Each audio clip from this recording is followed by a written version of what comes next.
Mic नाम का एक लड़का एक छोटी लड़की को पाता है जिसकी ऊंचाई केवल 10 सेंटीमीटर है। लड़की लगभग बेहोश हो गई थी, इसलिए माइक ने जल्दी से उसे पकड़ लिया, अपनी जेब में डाल लिया और उसे अपने घर ले गया। उसने उसे दूध से भरे एक छोटे कटोरे में नहलाया और टिश्यू बॉक्स से उसके लिए एक आरामदायक बिस्तर बना दिया। वह छोटी लड़की गहरी नींद में सो गई। जब माइक बाहर गया तो उसने उसे सुरक्षित रूप से अपनी जेब में रख लिया। कक्षा में वह लड़की उसकी किताब के नीचे छुप गई और उसका साथ दिया। स्कूल से लौटने के बाद माइक उसे खरीदारी के लिए ले गया। उसने उसके लिए एक सुंदर बार्बी ड्रेस और स्वादिष्ट आइसक्रीम खरीदी। छोटी लड़की को एक सुंदर रूमाल भी मिला और उसने माइक से उससे एक ड्रेस बनाने के लिए कहा।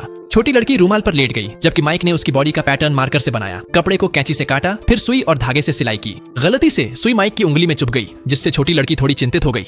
थोड़ी ही देर में उसकी ड्रेस तैयार हो गई, लेकिन उसे खुद पहनना उसके लिए बहुत मुश्किल था। उसने एक बड़ा बैग उठाया, लंबी सीढ़ी चढ़ी और माइक की बड़ी बहन के कमरे में चली गई। उसने एक डिब्बा खोला जिसमें कई खूबसूरत बार्बी ड्रेस थीं।